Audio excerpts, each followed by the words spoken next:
All right, guys, welcome back to the Ohio High School Hoops Around the State podcast. I am back once again with Prep Hoops Ohio's Mike Roth.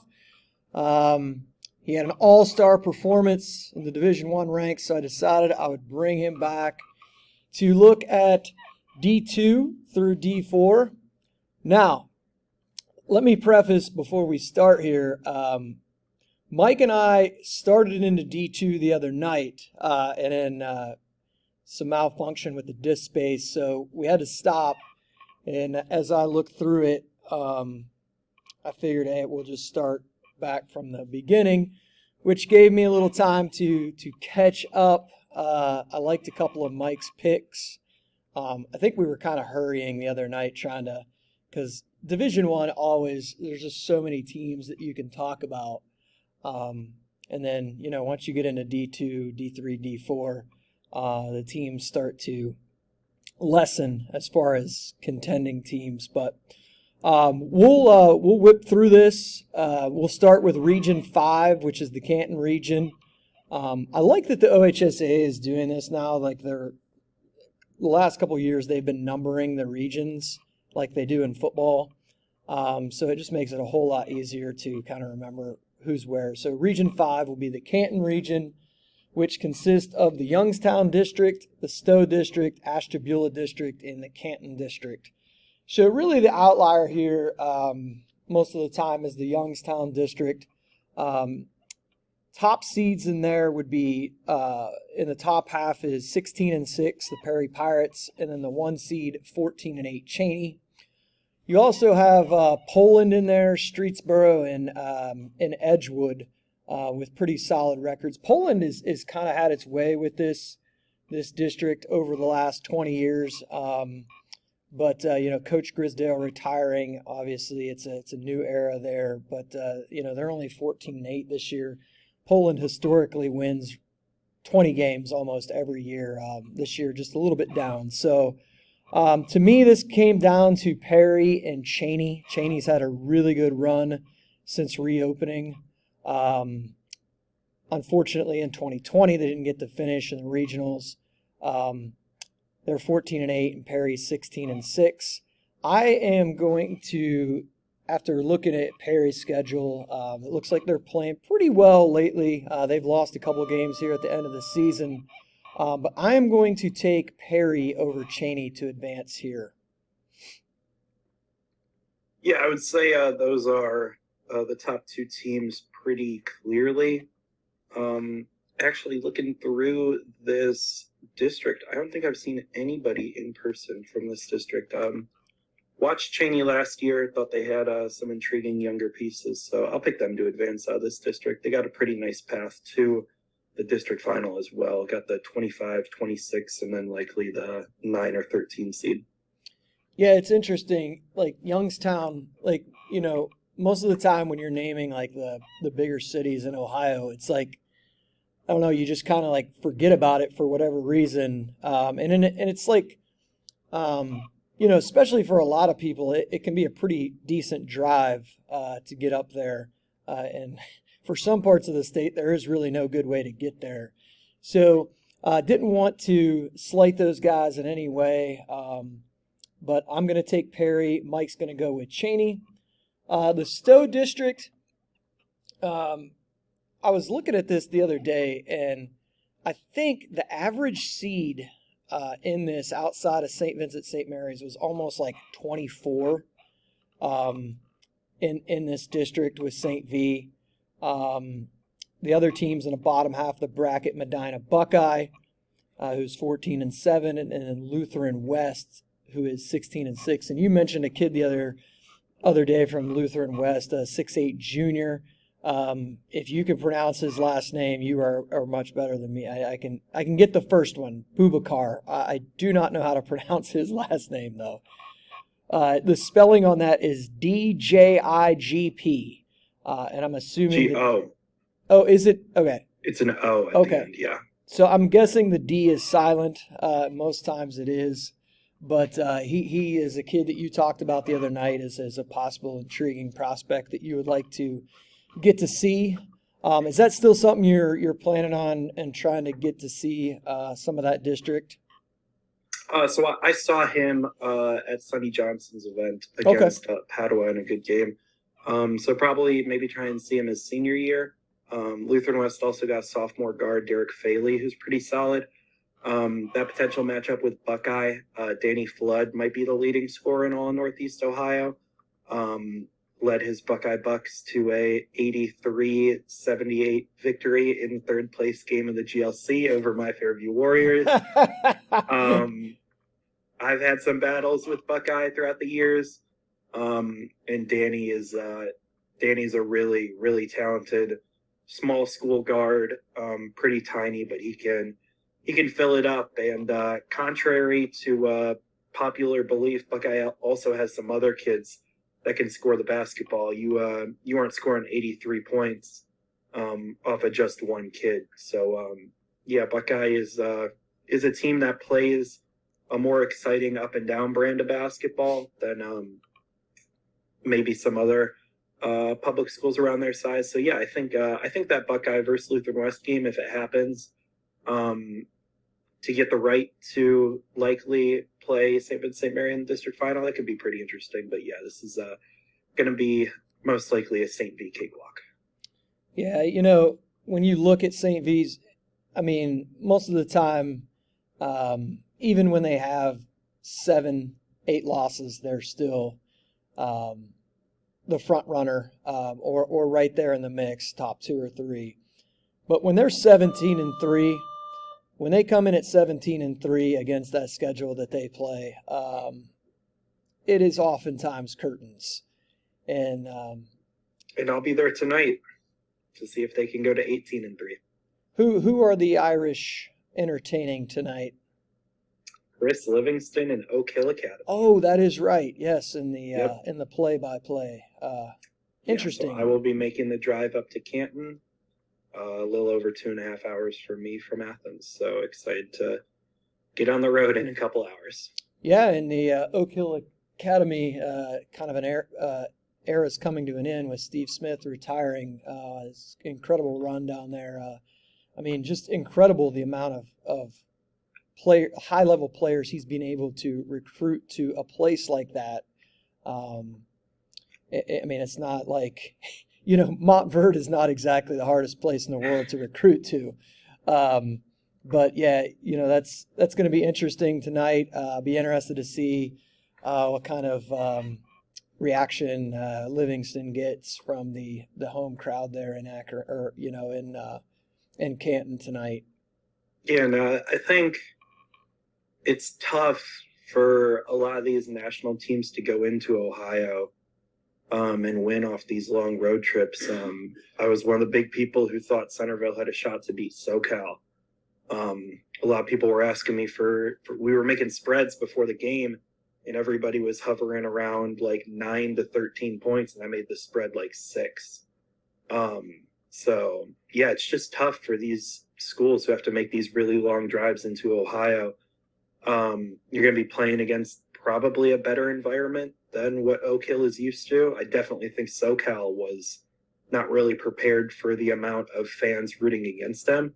So that's always interesting when a team has to travel so far. I think that was a huge advantage for Spire when they kind of ran through the gauntlet of Northeast Ohio. They weren't traveling that far.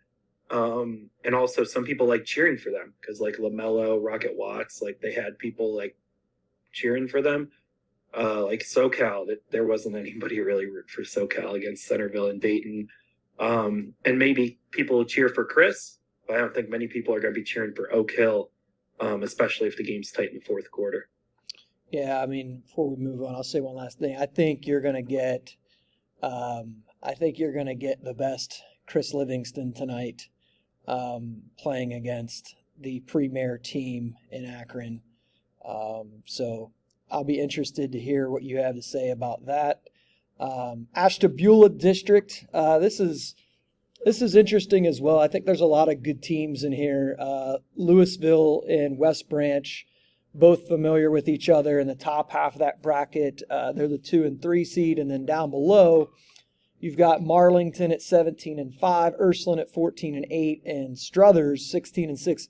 Good season for Struthers coming off that unbeaten regular season last year. They bounced back with a 16 win, so that's pretty good. They're a consistent program up in the Youngstown area. Louisville is a team that is led by a couple of other underclassmen. Will Ajancic is averaging about 22 points a game. He's a 6'5" junior guard.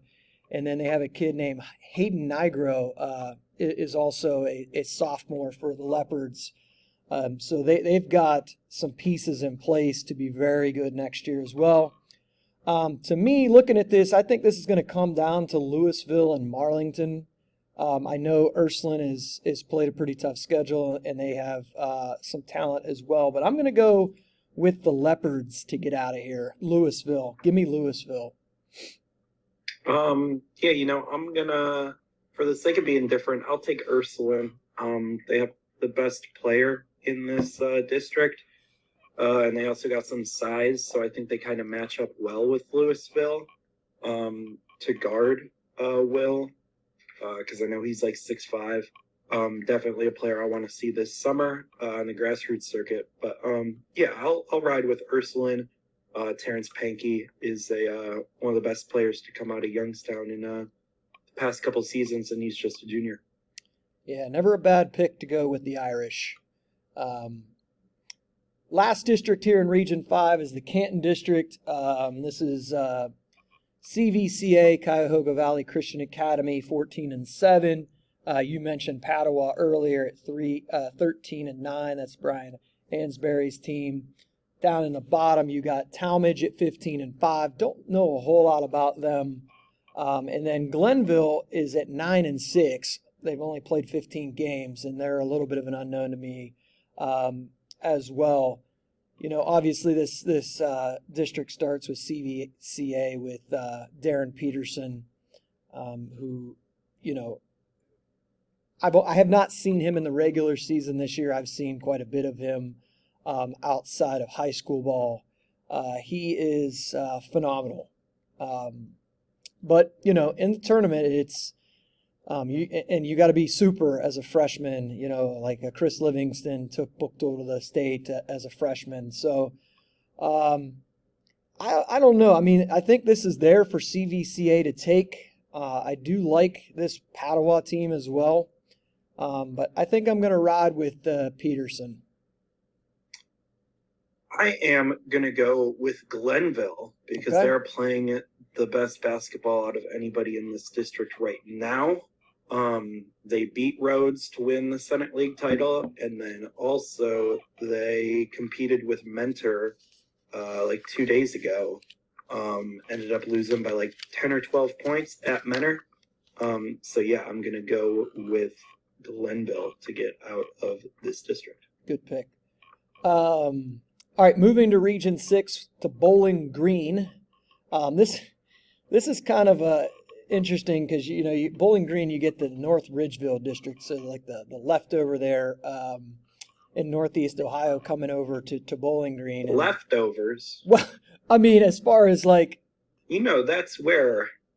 That's the district I played in. Oh, okay. My junior and senior year, before they went to, you could pick your district in Northeast Ohio. Yeah. We were stuck in North Ridgeville with Dwayne Cohill and Holy Name, and RJ Sunahara and Eric Painter at Bay. So really great timing for us to make a run when the two best teams in our district had their best players in school history, probably. Absolutely. So at North Ridgeville, I think... to me, this looks like we're destined to see a Buchtel-Gilmore district final. I mean, it's a tournament, anything can happen, but Buchtel at 16-5, Gilmore at 17-5. So when you look at Buchtel, losses to Pickerington Central, Gahanna, Eds, Bishop O'Connell, and South Oak Cliff out of Texas. And then they own wins, a big win over Real Salt Lake out of Utah, and then the other night they knocked Brecksville off for their handing Brecksville their first loss. But then when you look at Gilmore, their losses are to Iggy, Brush, Lutheran East, Garfield Heights, and then Walsh Jesuit, who is 20-2 as well. Gilmore, led by Ryan Mueller, who's averaging a double-double. Akron Bookville. I really, really like this team. I think No seniors. yeah, they mesh very well together. And I'm going to take the Griffs to get out of here over Gilmore in a district final. Yeah, I think that Bookville versus Gilmore game is going to be pretty good if the fans get to see it. Maybe a little bit of an underrated game, potential sectional final. Brookside versus Akron East. Brookside is scoring over 70 points a game, I believe. They were one of the top 15 scoring teams in the state. And they're going to potentially go up against Akron East. I know they have one of the better football prospects in the state, and I know he had a couple 30-plus point games this year. I forget his name right now. But yeah, I think that Brookside Akron East game should be pretty entertaining. But yeah, Bookville versus Gilmore is, if it happens, likely one of the best Division II district finals in the state, if not the best. A lot of talent on that court, but I will lead with Bookville as well. All right, down to the next district there, Millbury District. You got a lot of teams that are familiar with each other in this district. Tiffin Columbia at 17-5, Rossford at 16-6, and Sandusky at 17-4 in the top half of that bracket. I mean that is just absolutely a gauntlet there of three teams. And then in the bottom, you got Toledo Central Catholic at 17-5, the 1 seed. And when you look at this, Sandusky up in the top has 2 wins this season over Tiffin Columbia. They've won 12 of 13. They did have a interesting loss in that 12 of 13 run was to Clyde. Clyde is 12-10, but they have won 12 of 13, and like I said, 2 wins over Tiffin Columbia. And then you got Rossford there, who is definitely capable as well. So I think it's up in the air who comes out of the top half of that to me. I think Toledo Central Catholic is the favorite in the bottom. And ultimately, I think Toledo Central Catholic, a little easier path to the district final. I think they're going to win this district. Yeah, you kind of have to take Toledo Central Catholic to win just because their path is going to be so much easier than everybody else. I think I'm going to go with Rossford to make it to the district final, though. They got the Morrison brothers, Ben committed to Findlay, and also Derek Borst finally healthy. Yep. One of the better big men in that 2023 class. So that'll be interesting, especially if they end up going against Sandusky, if they can get past Tiffin Columbia. And so, yeah, it's probably going to be Toledo Central Catholic. They look like they're not going to be pushed until that district final. This got me thinking. Let me ask you what your thoughts are on this. So in some of these districts, like, they vote the seeds, and then, you can go wherever you want on the bracket. Do you like that, or would you rather see the seeding and then the typical tournament format where if it's 1 and 16, 2 and 15, do you like that you can pick where you can go on the bracket, or do you think they should just be placed up there once they're seeded? I like that you can pick, but I would make it required for the 1 and 2 seeds to take a bye. Yeah, that would be the only thing, because I hate watching a number 1 seed knock off the 11 seed and 10 seed in their district by like 40 points. Like, yeah. I know that the number 1 seed wants to get like some of the bench players to play, and you get an extra home game out of it so you can bring out the fans. But also I don't think it's really fair to like the 10 or 11 seeds. Like, maybe let the 10 seed play the 11 seed. So then the 10 seed gets a home playoff game. And then the 1 seed can just advance against whoever wins that game. So yeah, that would probably be the only thing. I know it's a much bigger problem in girls basketball. I see like Afrocentric winning by like 70 the first 2 rounds. It's not as bad in boys. So yeah. All right, so moving down to Ada, talk about a district where these teams know each other. In the top half, you've got two Western Buckeye League teams in St. Mary's 14-7 and Van Wert at 16-6. In the bottom half, the 1 seed, another Western Buckeye team, 15-6 Defiance. And then the 3rd seed is Wapakoneta at 15-7, and then Lima Shawnee, the 3 seed at 15-7 as well. You also have Wauseon and Napoleon in this district. I was looking at this, and boy, it's so hard to pick the winner of this district. I mean, you can make a case for at least 4 teams, in my opinion. The one team that I was focused on is Van Wert.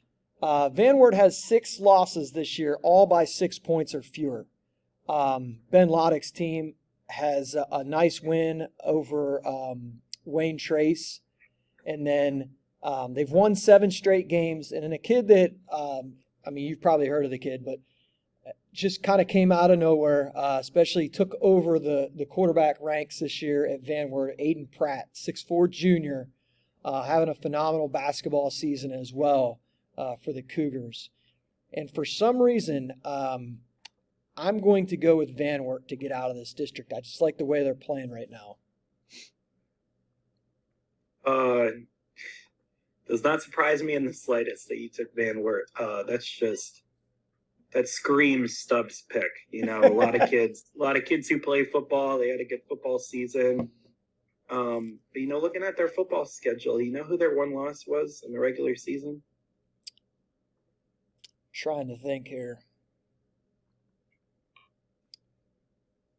Well, they lost in the. They'll likely play them in the district semis. Did they lose to Shawnee?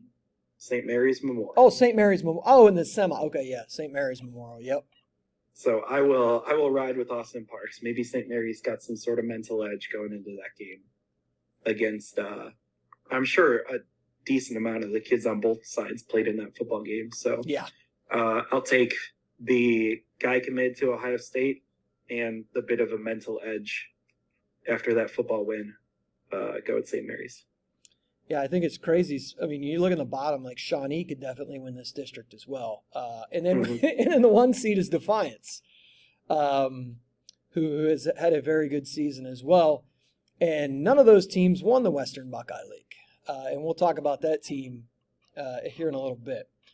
The last district at Bowling Green, Ashland, I think you have the top seed or the 2 seed Shelby at 19-3, and then the 1 seed at the bottom of this, Huron at 18-2. Shelby has won 10 straight games.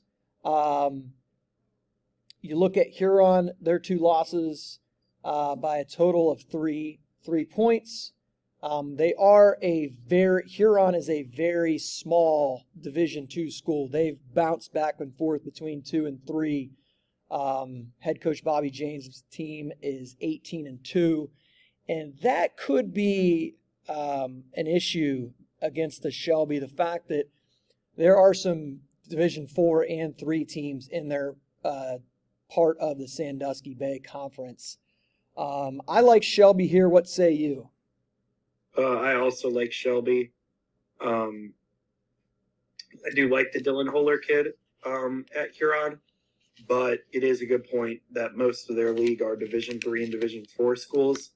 I'd like this Huron squad a lot more in Division 3. But, Division 3 in Northwest Ohio is probably the furthest thing from a cakewalk you can get.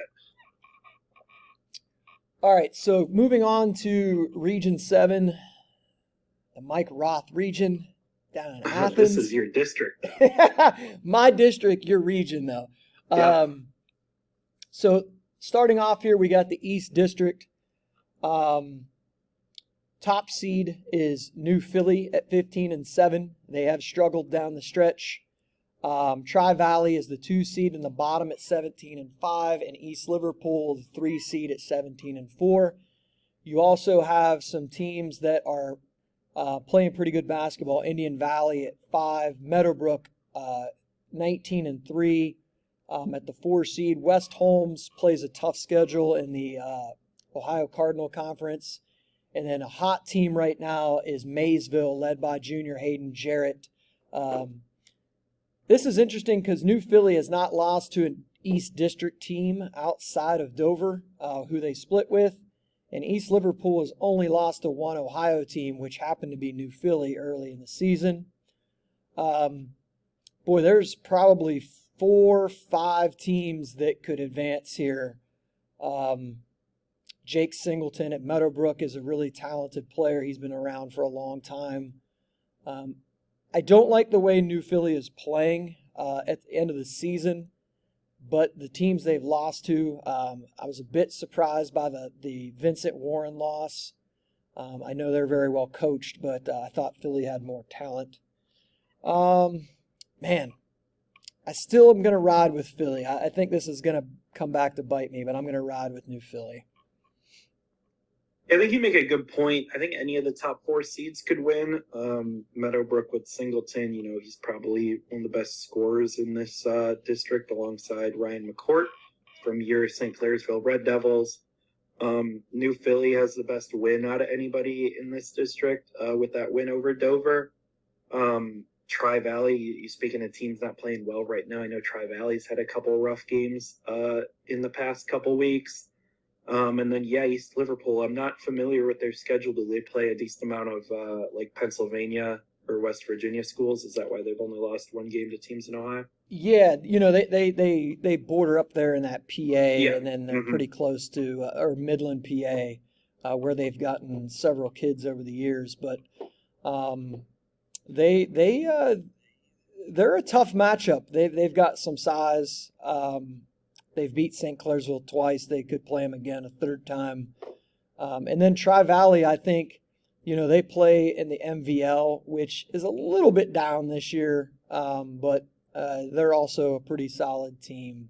And then I don't think Meadowbrook's schedule has been very good this year. They play in the smaller division of the MVL. So I think their record at 19-3 is a little inflated compared to the teams they've had over the last 3 or 4 years. Yeah, was it Meadowbrook who almost lost to Cambridge? Yes. Yeah, and they're getting them around 1. That's a 4 versus 16 seed. Yeah. I know it's a rivalry game, but still. I'll go with East Liverpool. That ain't a bad pick. Like I said, I think Philly will come back to bite me, but I'm going to go with them. The next district is the Columbus 1 district. And as I was analyzing this a little closer, and this comes down to like your theory on, do I want to go where it's going to be much more difficult to win the district but easier to win the regional? Or do I want to go somewhere where it's going to be easier to win the district and harder to win the regional?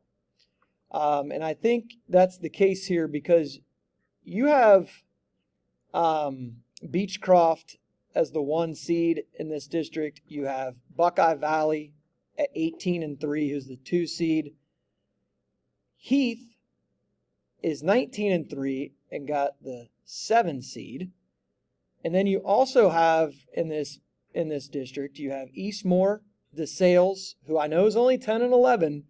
But the way they play, in the CCL is always capable of beating somebody that they shouldn't.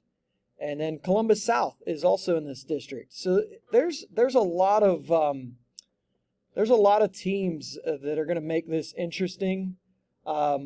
Heath has won 15 out of 16. They're playing very well right now. They had a win over Reynoldsburg last week. And then you got Buckeye Valley with that trio of Thompson, Osborne, and Scowden, who's kind of flying under the radar a little bit. Beechcroft just lost in the city championship to Afrocentric. I believe you were at that game. Man.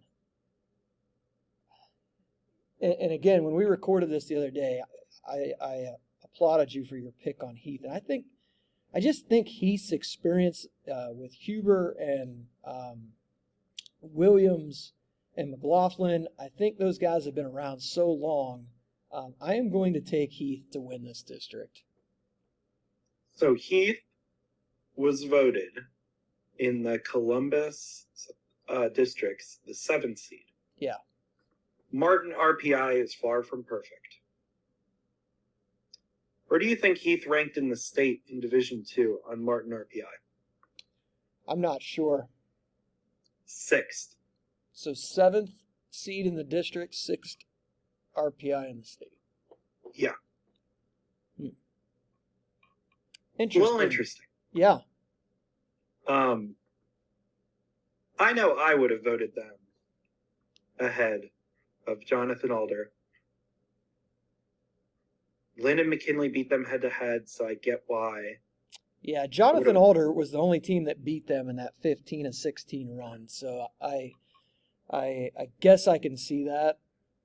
I guess they lost head-to-head to teams that were voted above them. I definitely would have them above Waterson.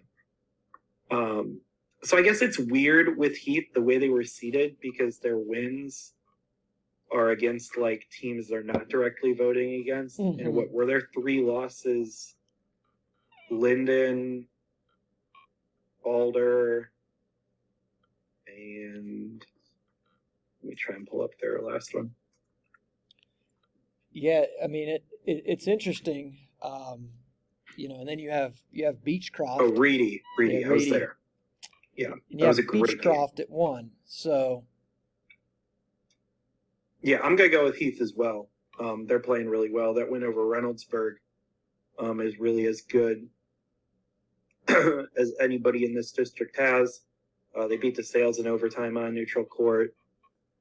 Beat Wadsworth pretty good.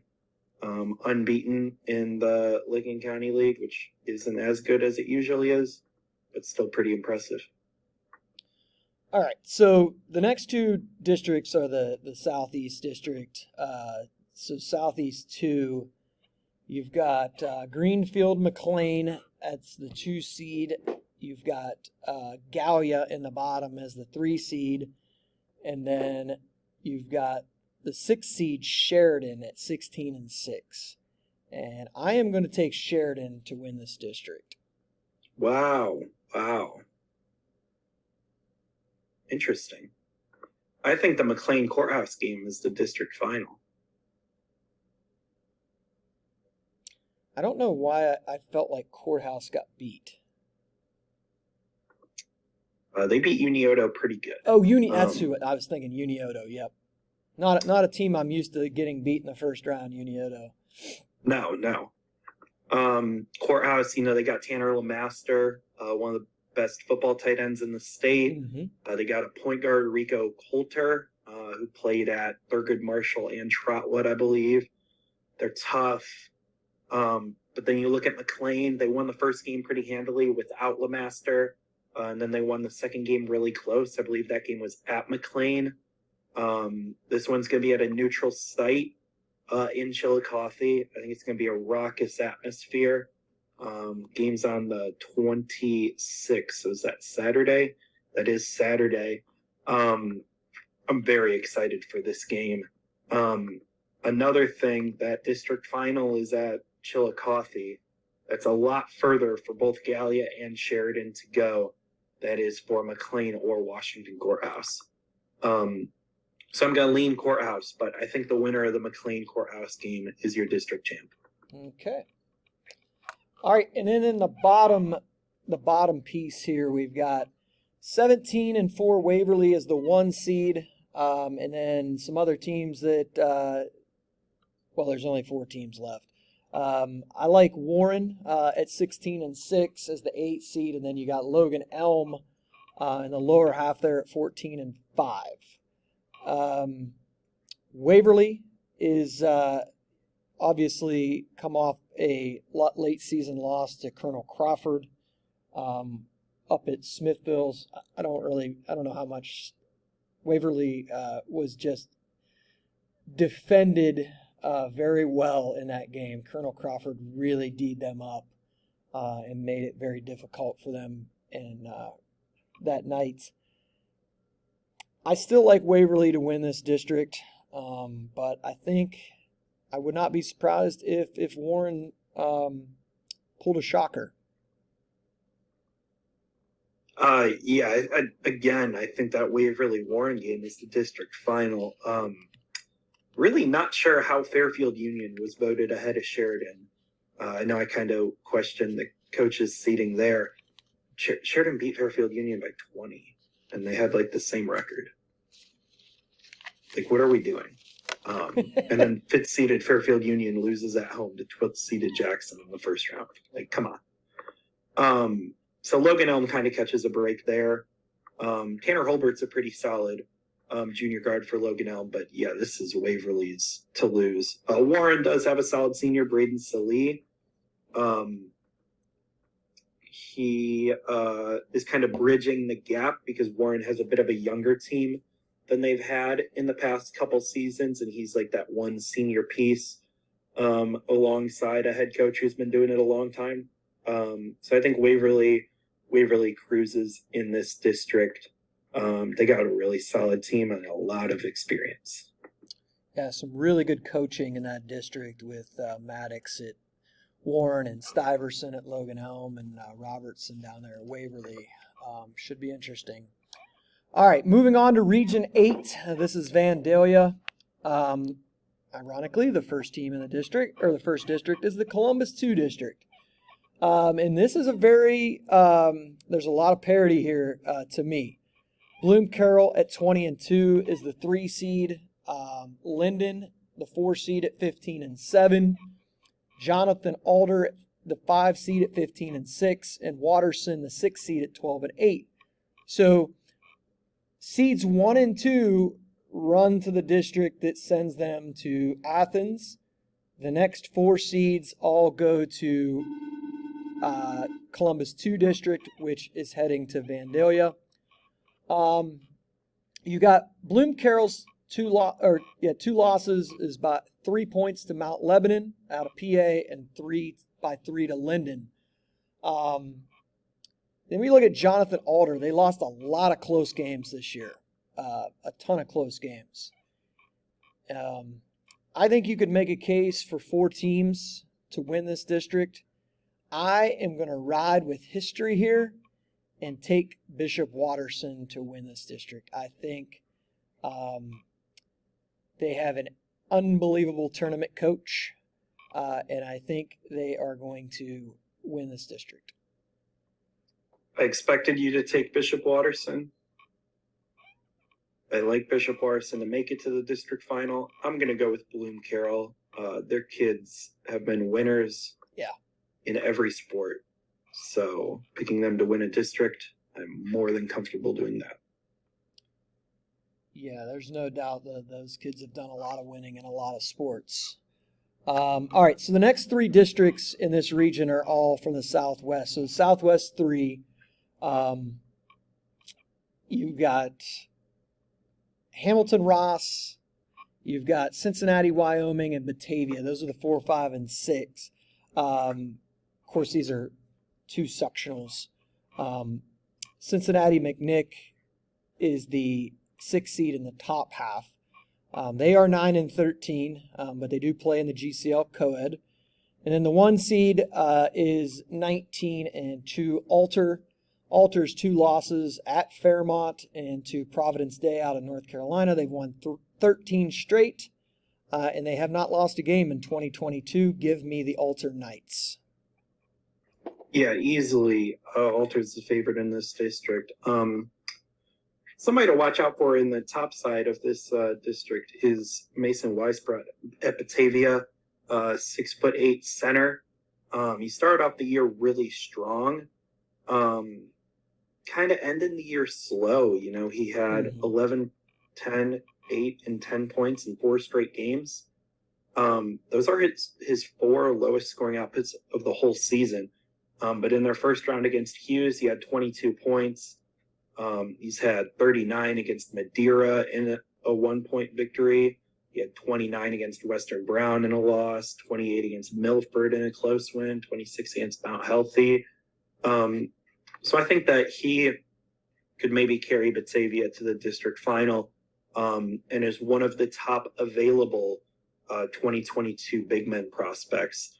Kid who doesn't get a lot of love because he's in sort of a weird area of the state where it's so far east of Cincinnati, but also it's not in that southeast district.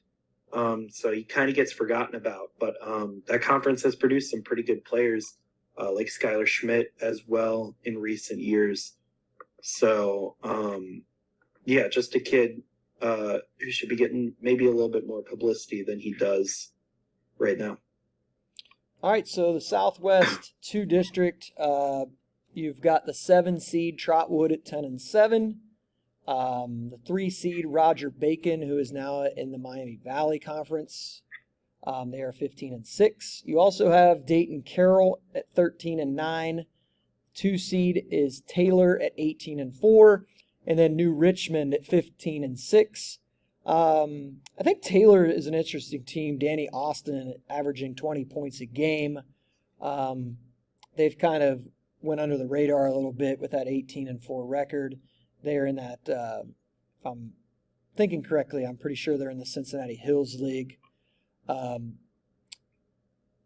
don't know. I'm going with Trotwood here.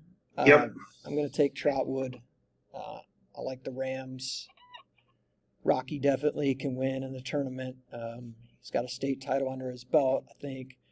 I think the Rams are going to win this district. Yeah, I would roll with them as well. Now, I think, Boston is a very good player for Taylor, though. I think the next district is the best district in Southwest Ohio. By a lot. Yeah, I mean, I don't think it is. A lot. Yeah. Like, did somebody mess up? Yeah, like, I mean, did this Dayton region think that Woodward was in another district? Because that's what it seems like. Like, it would make sense if Oakwood, CJ, and Dunbar all wanted to line up against Taylor. Yes. But instead, they're all lining up against Woodward. Like, I don't know how it works with the Cincinnati-Dayton, like, who picks to go where. Yeah. And, like, how you communicate, like, oh, Centerville is here, so Cincinnati schools, you want to run from there? Because this seems like somebody messed up, I'm going to be honest. Yeah, I mean, you got the top half, you have the 3 seed Dayton CJ, 14-7 last year's state semifinalist. You've got Dayton Oakwood at 19-3. And then the bottom, you have Cincinnati's 1 seed Woodward with Paul McMillan down there, 18-3. But you also have Dunbar in this district at 14-6. You got Tip City at 16-5. When you look at this, Woodward's 3 losses are to Pick Central, at Dunbar, and at Alder. And then Oakwood's losses are to Alter, Afrocentric, and then recently at Franklin, who is a really solid team. I don't know. I mean, Woodward has had so much trouble with McMillan getting out of the sectional in recent years. But I think the time is now, and I think the Bulldogs are going to return to the regional. Yeah, don't want to spoil too much. I really want to see Woodward versus Alter in a regional final. I hope we get it. I'm going to be picking Woodward in this district. All right, so that wraps up Division 2.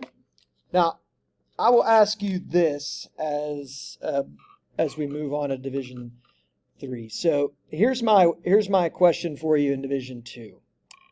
So St. Vincent, St. Mary's, I think, obviously the odds-on favorite to win the state.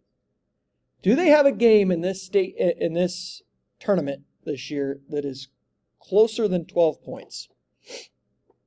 Yes. Yes? Yes. I'm pretty sure they didn't last year. All right, I'll write that down. I would wager closer than 8. Closer than 8? Yeah, you asked 12. Yeah. So that's what I'm going with. But you could get me all the way down to 8, and I'd say yes. Okay. All right. Man, they've ran through Northeast Ohio. They won at Brush, at Lutheran East, at St. Ed's in a 5-day span, all by 8 points or more. Yeah. Wow. Be interesting. Tonight's going to be a lot of fun. A lot of fun. All right, so Division 3, Region 9 is the Canton region. You have the Salem district. The 1 seed here is New Middletown Springfield at 21-1. They couldn't quite pull off the undefeated season. They lose by a point to LeBray to end their season, to end their regular season. Then you got Liberty at 15-6, Mooney at 13-9, and Garrettsville Garfield at 13-9. New Middletown Springfield has wins over Poland and Ursuline, and then the 1-point loss to LeBray. Kind of like you mentioned before with Bloom Carroll, New Middletown Springfield has a lot of kids that have done a lot of winning in 3 different sports. Led by Bo Brungart, who has just been an absolute beast, especially on the football field. And, I toyed around with taking Mooney, but I'm going to go with New Middletown Springfield. Stubbs, taking the program that's also good at football. Classic. Yeah, I'll ride with New Middletown Springfield. I actually watched them last year when they ended. I believe they played the Lutheran East, a game I saw them. It was in the regional semis. But Brumgard is a very, very good football player. And they've done a lot of winning, like you mentioned, so I'll pick them. All right, so the Warren District, you have Jefferson area at 15-6. LeBray at 15-4 is the 6 seed. Campbell Memorial at 21-1 is the 2 seed. 9 seed is Ravenna Southeast. One thing that I found very, very interesting when I was looking at this district, Campbell Memorial only loss is to a 4-point loss to Lowellville. They've won 17 straight games. Now, this stat right here is mind-boggling. Last year, Campbell Memorial was 3-21. The last 5 years, they've been 27-92. This year, they're 21-1. It has helped that Kevin Moore returned from Buchtel. He's averaging 20 points a game. And then Xavion Leonard, 14 points a game, returned from Youngstown East. Both of these guys grew up in the Campbell system and then went elsewhere for a while. Kevin Moore also has a brother on the team, Kayvon. But just an incredible turnaround at 21-1 after a 3-21 a year ago.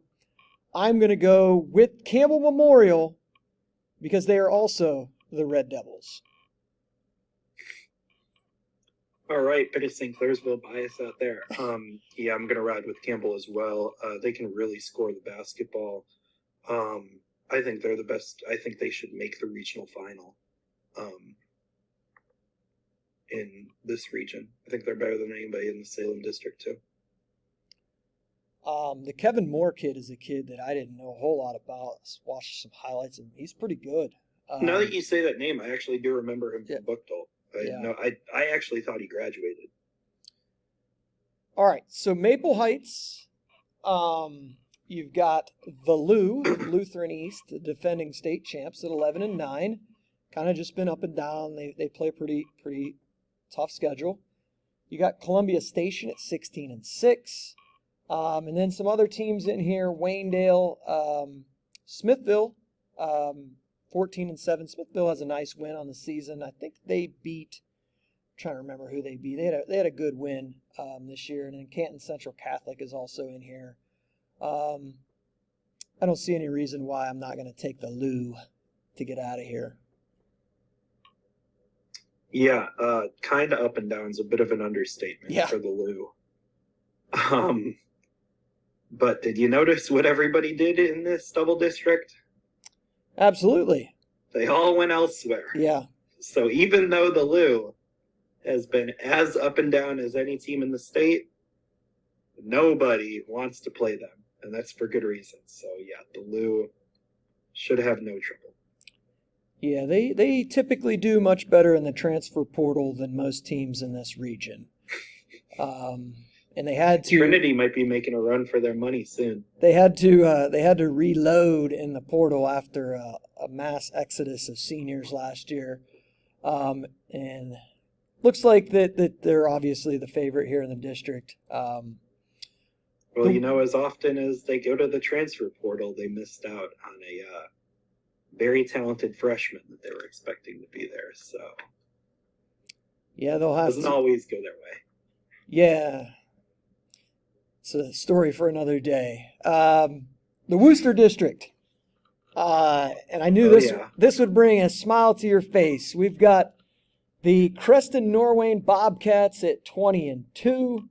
In the bottom half of this bracket, we've got Fairview at 16-6.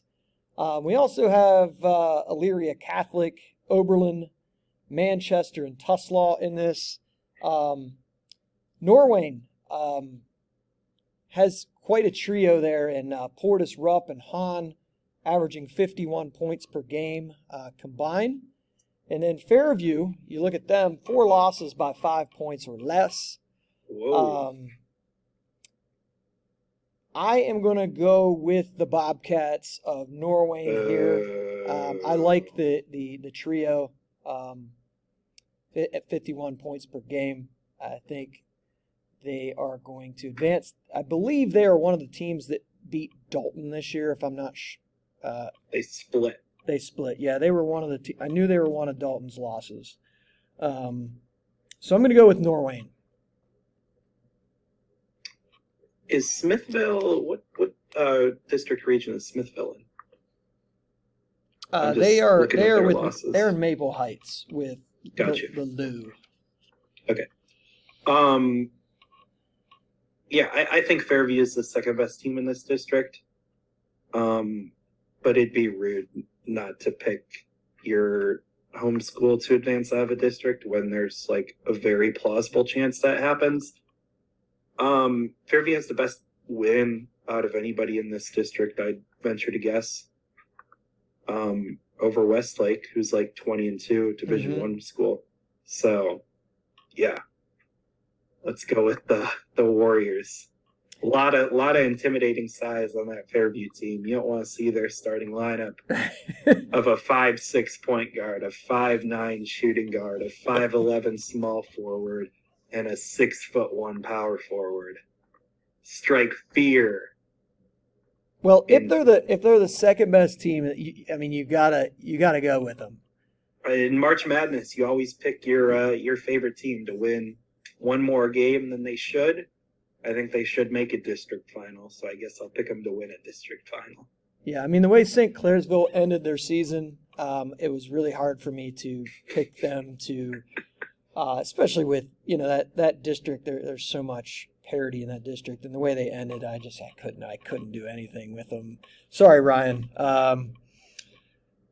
Now, I don't think I'm being too much of a homer. Like, no. Don't know what Fairview is. Like, they're in the mix. Yeah, they score a lot of points. Like, people, like neutral basketball observers would enjoy watching Fairview, even if their starting lineup does look like the Menor JV team. Region 10, Bowling Green. They also, I will say this about Fairview. I hate to cut you off. They almost beat Toledo Central Catholic on neutral. I did. I saw that. It was like a 5-point game, right? Yes, and it was not like an accidental 5-point game. Like, it was an 8-point game going into the fourth quarter, a 5-point game with like 2.5 minutes to go. Like, it was competitive for 32 minutes. So yeah, let's go Warriors. All right. Bowling Green, to me, and I don't even think it's close. No. This region is stacked. The Toledo district, you have Eastwood at 19-3. You got Swanton at 20-2. Archbold at 15-7. Then you've got Ottawa Hills, Evergreen, Stritch, and Genoa area. This was a tough district for me to pick. This is a district that Archbold has ruled for a long time. But Swanton is in that same conference with them. They're at 20-2 this year. But I'm going to go with Eastwood. I'm going to go at Eastwood at 19-3 to advance to the region. Yeah, I'm going to go with Swanton. Really improved team this year. They seem like they're playing good basketball, been very consistent, only 2 losses. So I will go with them to make it out. All right, the Lima district, you've got 19-2 Ottawa Glandorf here, who was in the state semis last year, lost to Lutheran East. Did lose some quality seniors off that team, but obviously they have the stud back and the sophomore in Colin White. And at Ottawa Glandorf, it's just a revolving door. They're one of the few places where they have guys in waiting on the JV team. They do a really great job. That program from top to bottom, from kindergarten to senior, it's just an incredible program. Tyson McLaughlin has just kept it going. He is a Titan graduate. And then in the bottom half, though, man, you got a really good team out of the Green Meadows there, and Wayne Trace at 20-2. They've got a really good sophomore at Wayne Trace. And then you've got some sleepers there. You got Liberty Benton. LCC plays a tough schedule. You've got 20-2 Bluffton. I think the Northwest Conference was down this year, though. And then a team that you can't sleep on out of the Western Buckeye League is Lima Bath. They're the 7 seed. My guy at Botkins left Botkins after winning the state to take that job at Bath. Obviously, the Western Buckeye League is a tough conference. But I'm going to go Ottawa Glandorf to get out of here. I think they're going to play Wayne Trace in a great district final. Yeah, you got to go with Ottawa Glandorf. Outside of the inner cities, in Cleveland, Columbus, and Cincinnati, I feel like the Lima, Ottawa, Findlay area is the only other areas in the whole state where basketball is more important than football. And I think that is a major advantage to why OG is just able to churn out year after year, just a revolving door without needing a lot of transfers or move-ins to help them out. So yeah, OG runs one of the best programs in the state. So yeah, picking them to win a district. All right, the Brotherly Love district, the Norwalk district. You've got 22-0 Colonel Crawford in the top half. You got 20-1 Western Reserve in the bottom half. Colonel Crawford. So you've got the brothers Dave and Chris Sheldon. Obviously, their father was an unbelievable coach as well. And then the team that played spoiler to this game last year was Willard. They knocked Colonel Crawford off in emphatic fashion and ended up playing Western Reserve in the district final. You also have Elmwood and Oak Harbor in this district. I just think, I think Western Reserve is really, really well coached. I think their record is a little bit better than they are. They lost recently to Tiffin Calvert, who's undefeated, a Division IV team. But they lost a ton of talent with Rawlinson off that team last year. I think Colonel Crawford is so good on defense, and then they have some talented kids as well. Mason Studer, maybe the most valuable player on that team. Carter Valentine. I'm going to go with Colonel Crawford here. Western Reserve doing this would be the equivalent of Colonel Crawford next year after losing Studer and Valentine and going 20-1. Yeah, it's impressive. Because they had another kid, John Scrata, who was 6'4" and averaged at least 18 points a game. Yeah, I like that kid as well. So to lose both of them, I think that the Western Reserve coach should be up for Division III Coach of the Year. Correct. But there is no way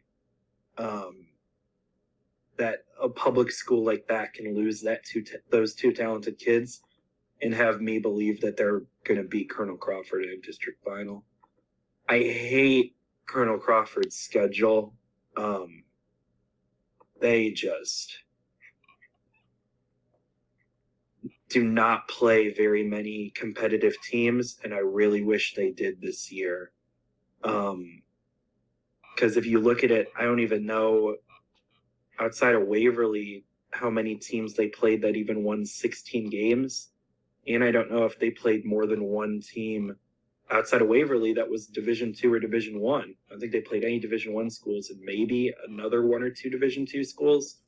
So I don't know. I think that's going to come back to bite them, even though they might be the best team in this whole region. They just haven't seen anybody. Like, you go through their schedule, it's not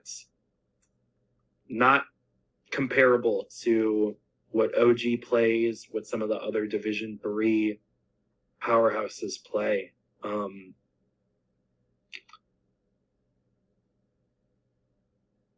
It's like my second best win. I don't really know. Ontario. Yeah, it will be interesting to see if that becomes a factor. No Mohawk doubt was the second best team in their league at 16-6. No doubt a really good team. Oh yes, Carter Valentine is stud. Really like Mason's. Yeah. Shooter as well. Did to Waverly was super impressive. But if that's one of like two games you really got to get up for all year, it's a lot easier to do that. You know, Waverly, their conference was tough. They played Newark on a neutral. Upper Arlington came down there. They traveled a lot further for that game. That's just a lot bigger recipe for things to go poorly than with Colonel Crawford, where they were like, hey, we can kind of take this week and a half off, get ready for this game on a Sunday and be fine. I don't know. All right, so the last district here, the Columbus 1 district, you've got 18-4 North Union as the 4 seed, and the bottom you got Harvest Prep at 16-3. You also have 19-3 Centerburg. You have Johnstown, and you have Columbus Academy. I am going to go with the Warriors of Harvest Prep to win this district and Coach David Dennis. Yep, there were 3 teams head and shoulders above the rest in Columbus Division III. The other 2 decided to take the chance at getting free DP down in Athens, so this allows Harvest Prep a relatively easy path. However, North Union should give them a solid game. North Union's been one of the better public Division III schools in Central Ohio recently. All right, so I'll ask you this while we're talking about this, because it's one of the questions I had. Region 10, Bowling Green, or the Field in Division 3?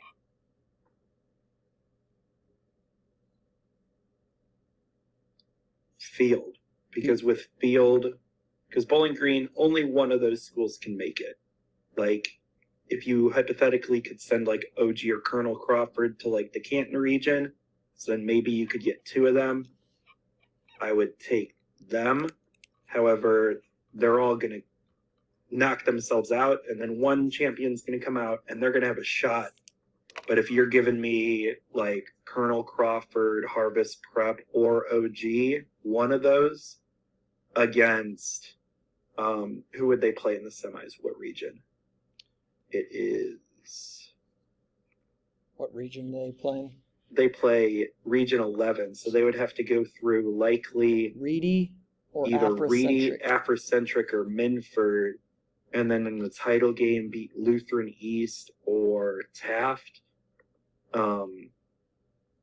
Yeah, I'll go with the Field, but Region 10 is by far the toughest. It's just they're all going to knock each other out. All right, so we're going to the Field there. All right, Region 11, speaking of. Your favorite team? Yeah, when I was going through this region, oh my. East District Division 3 is down. Um, the 1 seed is Garaway at 17-4. Tusky Valley, who Garaway has beat twice this year, is 15-7. You also have Ridgewood at 13-9, who would probably be a lot better than that if Tingle would have been healthy all season. You also have West Muskingum, Harrison Central, who is tough to game plan for, and then Morgan out of the MVL is 9-13. I'm going to go with Garaway here, 17-4. Give me the Pirates to advance. How healthy is Tingle? I'm going to guess he's not 100%. Okay, I'll go with Garaway. It's a good question to ask, though, because I think if he is healthy, I think they are. I think they're the favorite, and they still may win it anyway. All right, Southeast 1. We've got. Oh yeah, baby. We've got Minford at 17-4. We've got Zane Trace at 15-5. We have the Peak, Chesapeake, and then we have Wheelersburg at the 8th seed at 10-11. You're pretty high on Minford. They have a really talented freshman down there at Minford. I'm going to throw a curveball here, and I'm going to take. I am going to take Zane Trace to win the district. Huh. I like Minford a lot. They also got senior Trenton Zimmerman, I believe is his name. He's a double machine. I think we're going to be seeing Minford in a regional final. Yeah. The one team that just always pops off the page, no matter what the record is Wheelersburg. It's just because of the history and the dominance they've had down in Southeast Ohio. They lost their dudes, though, from last year. Their team last year was really, really good. I just figured they might be able to muck it up and ironically, make it I've seen Wheelersburg twice this year, and it is nowhere close to what it was. And look at their conference record. Basketball schedule. I'm looking this up right now. This is not an indictment on Wheelersburg. This is me hyping up the rest of the league. Max Preps has Wheelersburg at 6-9 in conference. Waverly was 15-1, Minford 11-3, Lucasville Valley 12-4, South Webster 10-7, Portsmouth West 7-10. That league was tough. Yeah, this year, very tough. All right, so the Southeast 2 is definitely going to be pretty competitive. You got Fairland at 17-5. You got Eastern Brown at 15-6, and then South Point at 12-8. Man, I went back and forth with this Fairland Eastern Brown possibility of a district final, saying that nobody plays spoiler to that game happening. I like the two kids at Eastern Brown. When they're healthy. I like Fairland's pedigree more. Give me the Dragons here in the Southeast 2. So Fairland really gets hurt by losing Ethan Taylor. He was only eligible for the first 11 games of the year. Transferring in from Cabell Midland in via West Chesapeake, Virginia. Correct? He was originally at Chesapeake, then Cabell Midland as a junior. That's a big loss. It is. And Eastern Brown, I know Luke Garrett had some sort of sickness over winter break. They lost a game that they shouldn't have. And now Trent Hundley is a little banged up. They only won by 1 point against North Adams. If Eastern Brown's fully healthy, I want to pick them, but I don't even know if they get past South Point. And then South Point, Fairland. South Point beat Fairland twice, which almost makes me want to pick Fairland.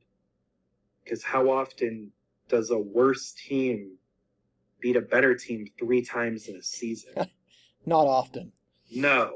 And Fairland won the league outright despite losing twice to the second best team in the league, which just shows how much more consistent they were against everybody else than South Point. So I'm going to go with Fairland.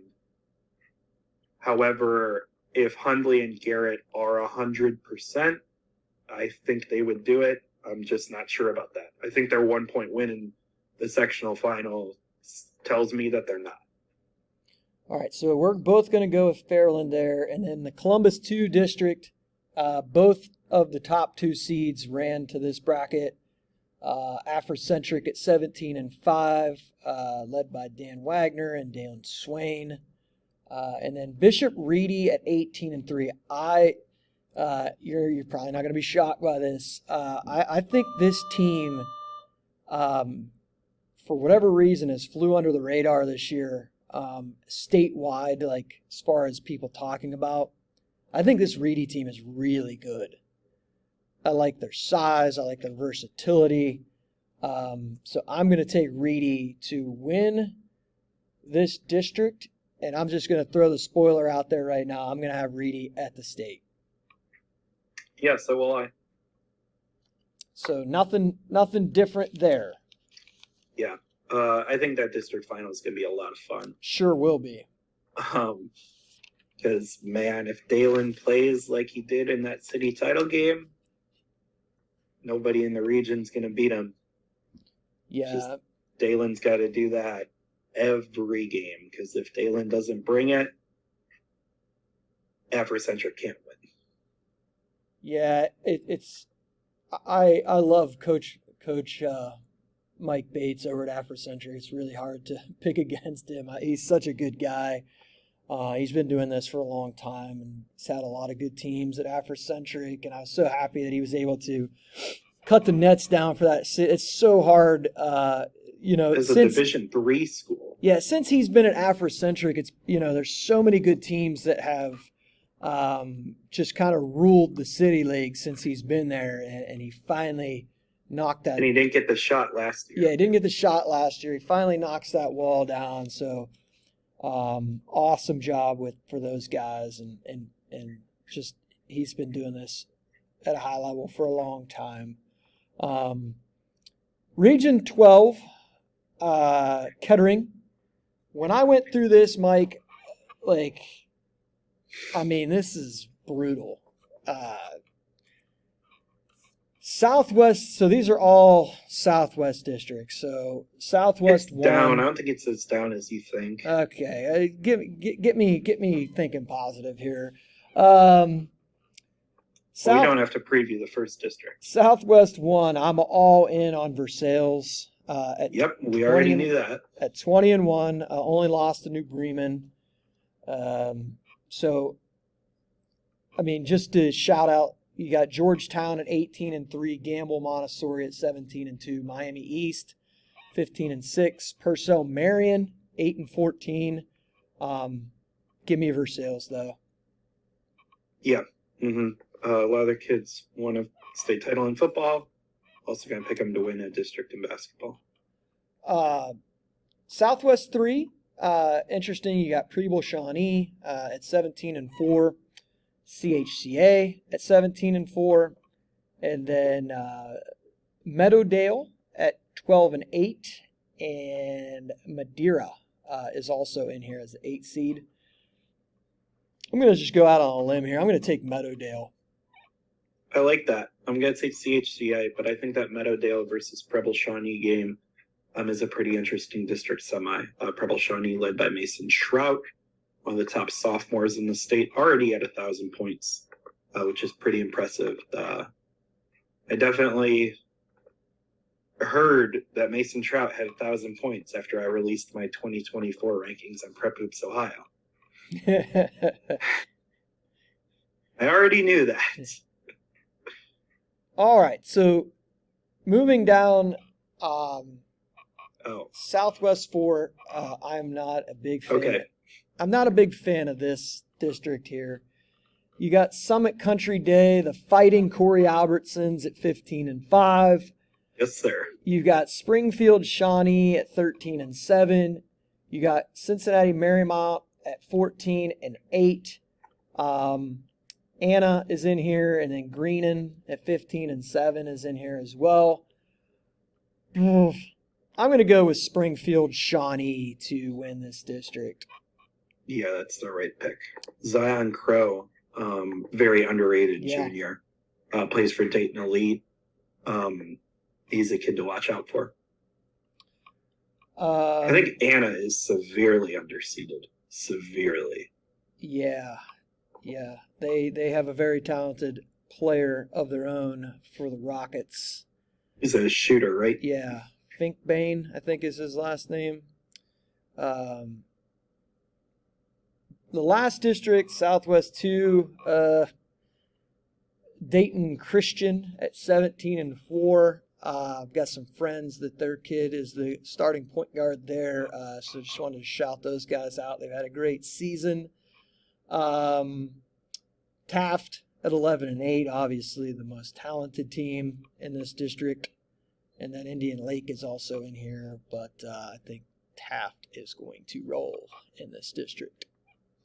The good thing about Taft is they won't have to win a close game in this district to win the district, so they'll win it. So you're going to go with the Senators as well? Yeah, they've I have mad respect to the schedule that Taft plays. Just they got one decent win all year. But they were beating Pickerington Central. Correct. At the start of the fourth quarter, and it wasn't because Pick Central wasn't playing well. I can tell you that. So their ceiling is higher than anybody in Division III. However, they've only played like that twice all year. So we'll see. The other time they played like that was at Western Hills, where they won by 15. And Western Hills had a very solid season, and it was a Division I school. So we'll see. We'll see what they got. They made it to the Final Four last year without Makai Elmore. Yep.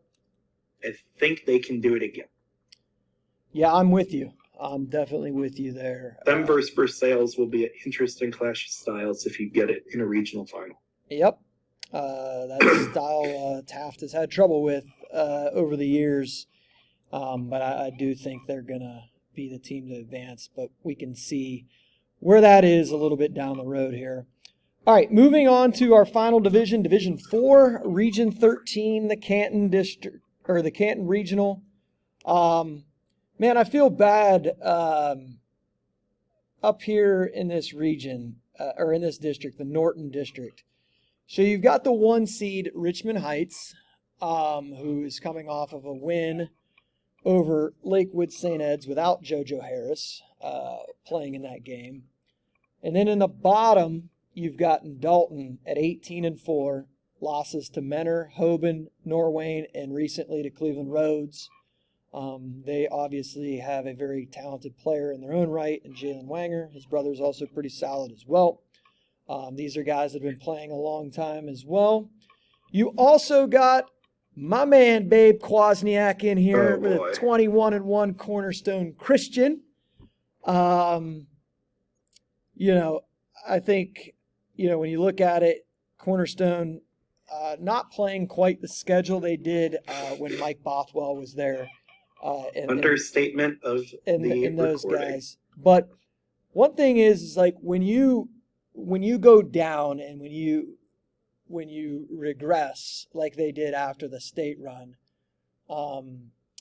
you can't continue to play that type of schedule when the talent is not there, because you've got to build some confidence and build wins. And I think Coach Quas did a great job of doing that because he's playing several young kids this year, including his son, who they call Turtle, Quinn. But to me, this is a Richmond Heights Dalton District final all day long. And it'd just be really hard to pick against Richmond Heights. Yeah, it is. I think Dalton's a top 5 team in the state for Easy. Division 4. Easy. Yeah, I just can't pick them to beat Richmond Heights. They beat Eds without Josiah Harris. Like, what? It might finally be coming together for them. Like, this might be the year that they win it all. We'll see. There's a happy medium between playing the schedule that they played with Bothwell and the schedule that Cornerstone Christian played this year. They didn't come close to that, though. Yeah. I mean, and the thing is like with scheduling, you never know like how far out these schedules were made. Obviously, this time last year, I'm listening to Coach Quaz call games on on live streams. To think that he'd be back at Cornerstone coaching again is interesting, and I love that he's back in the game. He is a character. He's unique. He's one of the guys that says what he thinks, and that's very rare in today's game. But I do think Richmond Heights is the team here. Willard District, 2-seed Lucas. Talk about a team that has, done a lot of winning over the last 3-4 years, Lucas, in football and basketball. And then the team I really like is Castalia Margareta, 12 straight wins. This is a team that has been put together over the last 4 years. These seniors have been playing for a long time. And then you have South Central in there as well as a 3-seed in Monroeville, who has a really talented player as well. But the Polar Bears of Margareta, they are red hot right now. And I'm going to take them to win this district. Jake Leibacher is a very, very good player. Yeah, I'm also going to take Margareta. I actually watched them first game of the season last year. I remember that. I remember that. Western Reserve. Yeah. Really underrated game. Saw Rawlinson, Scrata, Leibacher. It was a fun atmosphere. Leibacher's had a great year. All right, so the Orwell District. You've got Warren JFK at 5, who was a regional participant last year. I think they were in the regional final, actually. Or at least regional semi. I know they were in the regional. You got Vienna Matthews with 1T as the 1 seed. You also have Wellsville and Bristol. Bristol not quite where they have been over the last few years. Matthews has had a great season. I'm just going to go out on a limb here. I'm going to take a sleeper. I'm going to go Warren JFK. I'll go with the 1 seed Matthews. All right. The Struthers District, this is a really hard one. You got the 2 seed Lowellville. You got 4 seed St. Thomas Aquinas. And then 3 seed Heartland Christian. I'm going to go with Lowellville. They're the only team to beat Campbell Memorial this year. Give me Lowellville to advance to the district or to the regional. I agree. That's a very impressive win for a Division 4 school. All right, 14, the Kurt Stubbs Region 14, Bowling Green. The Elida District, you got Convoy Crestview as the 1 seed. You've got Columbus Grove, last year's state runner-up. Obviously, that team looks a lot different this year. They're the 2 seed. Leipzig at 3. Their stud has had quite the year. I think his name is Mason Brandt.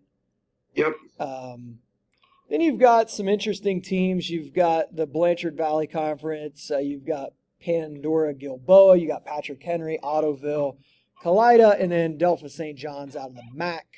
This is a really hard, Convoy got the 1. They're obviously not what they have been. I am going to go with the 3 seed Leipzig to advance. Oh, I thought I was going to go on a limb with, is it Leipzig or Leipzig? I asked somebody that on a podcast over the summer, and I cannot remember, so I apologize. I think it's Leipzig. Okay. But since you went with you stole my thunder with the upset pick. I'm going to go with Convoy Crestview. All right. I think that that district is wide open. A lot of those teams are pretty familiar with each other too. Findlay district, to me, this is pretty interesting too, because you have Tiffin Calvert, who's 22-0, and you know as well as I do, when you come into the tournament and undefeated, that's tough because everybody wants to be that team to put the 1 in the right-hand column. And the problem in this district for Calvert is Old Fort is in there. And Calvert has already beat Old Fort twice in the regular season, but Old Fort is not by any means a bad team. They are 18-4. So I would say, and then you also got Hopewell, Loudon, Cary, Mohawk, and New Regal in there. I'm going to go, I really like this Calvert team, but it's really hard to beat a good team 3 times. I'm going to go with Old Fort to win this district. Wow. Yeah, I think Tiffin Calvert's playing ridiculous basketball right now. No way I'm picking against them. All right. I do like Colin Nutter, though. Yeah. Broadport, another one of the better available big men in the 2022 class. So, yeah. Okay. The next district would be the Defiance district. Hang on one second. I'm going to pause the video real quick. I got to do. All right. So the Defiance district, we've got Antwerp at 21-1. We've got Ayersville at 16-5. We got Lionel Armstead's Emmanuel Christian team, who is kind of, with the young guy, it's typical. They've struggled a little bit down the stretch, lost some games. They lost to Maumee Valley Christian. Yeah, because he hasn't played. Yeah. I mean, they've struggled down the stretch. Toledo Christian is also in this region. To me, this is... All right, so we were talking about Antwerp before my computer started malfunctioning. I think Antwerp has been on the doorstep the last 2 years, and this team is ready to go now. These guys have been playing for a long time. They've got the stud. You got 2 really, really good co-stars to this team. Give me 21-1 Antwerp to make the regional. Yeah, with Easter banged up, this seems like an Antwerp district title. Really like Landers, really like the way they play. Yeah, they should be advancing. All right. To me, the most difficult district is the Wapakoneta district because this is basically like the MAC plus a couple of other teams. You got the 1 seed New Bremen, the 2 seed Spencerville out of the Northwest Conference. They had the best record in school history. Spencerville did at 19-3. You also have 4-seeded Marion Local, 8-seeded St. Henry, 7-seeded Ridgemont, 3rd-seeded Lima Perry, 4th-seeded Upper Scioto Valley, and 6th-seed Dangerous Fort Recovery team. I really like New Bremen. They had a really good season last year as well. But man, it's hard to be the favorite coming out of the MAC when all these teams play these close games. I'm going to go a little bit out on a limb here, and I am going to take Marion Local to win this district. A very Stubbs pick.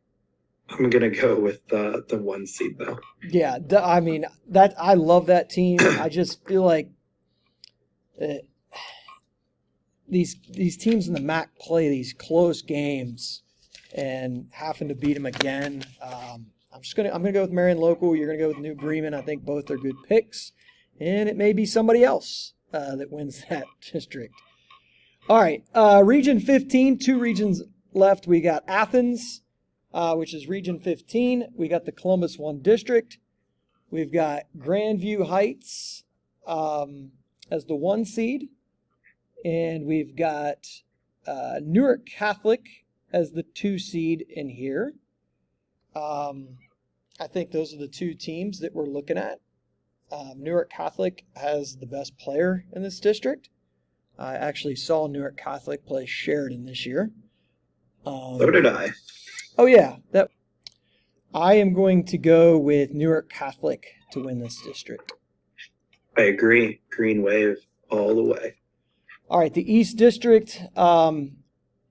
Typically, I don't get too upset about anything as far as these go, but they seem to have a lot more good teams, and only one team is going to come out of there. You've got River as the 1 seed. You've got Highland as the 2 seed.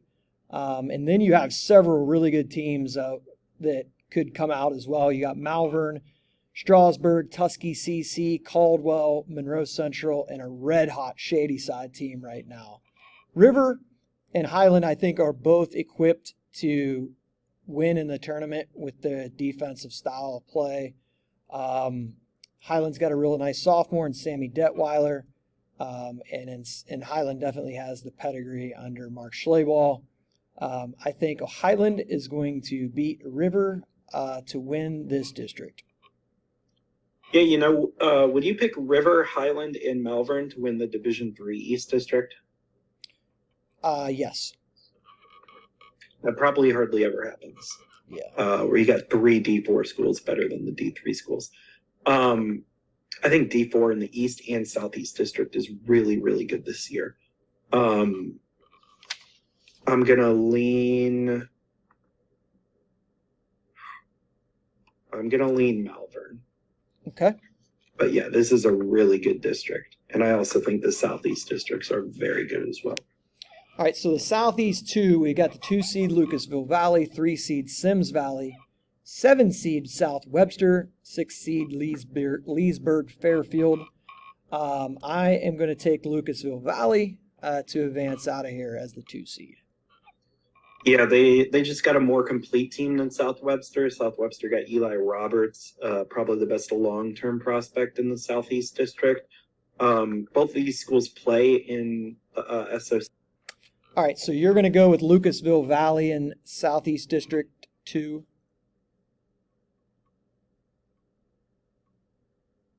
Yep. All right. Southeast District 1 could have a rematch of Trimble and Federal Hocking. I think these 2 teams split. They played within a week. Their first game was canceled or pushed back to the end of the season because FedHawk had COVID issues at the time. I will take Trimble to advance out of here this time. Howie Caldwell and the boys. FedHawk has a transfer from West Muskingum, who is only eligible for the second half of the season, named Andre Crockwell. He scored 20-plus points in both games against the Tomcats, including a half-court game winner to end the Tomcats' unbeaten season. I think that caused FedHawk to be underseeded because they didn't have him for the first half of the year. I think FedHawk would have been the 3 seed if they had him the whole season. So I am going to pick them over Western. But Western's only lost twice all year. They're a very good team. All right, so Mike is going to take... All right, so our last region here, Southwest 3, I am going to take Jackson Center to win that region. I agree. Should be a good district plan between them and Springfield Catholic Central. Southwest 2, I am going to take the defending state champ, Botkins, but I do think this Rushi team with no seniors on it is very much a dark horse here, but I'm going to take Botkins. I was going to talk about Rusha as a sleeper only because I like saying the name of the school, but also they've been pretty impressive this year playing in a tough conference. But yeah, you're not going to pick against Botkins in the district. The Columbus 2 district, I am going to go with Columbus Tree of Life to win this district. Wow. This district is something. I'm going to go with the Fighting Jake Spiegels. Oh, Grove City Christian. Oh, shout out Spiegs. Southwest 1, the last region or district in the state. Give me the Tri-Village Patriots to win the district, and I think they are one of the teams that could knock off Richmond Heights. I think the district semifinal at the bottom's half between CCPA and Fayetteville Perry is a pretty underrated game. Fayetteville Perry, led by Jaden Bradshaw, senior, a pretty athletic wing, 6'4", has got some scholarship looks. CCPA, led by sophomore Jabari Covington, who was named player of the league in that division of the conference. I think Tri-Village handles both those teams, but could be a fun game to watch. All right, rapid fire. I got a couple of questions, and then we're going to get out of here. So, Centerville or the Field? The Elks. I did not have the Elks against the Field in January, but with the way they played at the end of the year, I've changed my mind. Richmond Heights or the Field? Again, a week ago, I was going to take the Field after watching them beat Eds. I'm still going to take the Field, but I don't know. You're going with the Field in Division 4. Yeah. Who is your breakout player of this tournament? Breakout player this tournament. That's a really good question. I could go in Division 1, and I'm going to say Tyler McKinley, leading his team to a district title, really announces himself as the best sophomore in the state. The Walnut Hills sophomore. And then who, to you, when the dust settles, is the guy that we are marveling over, the best player in this entire tournament?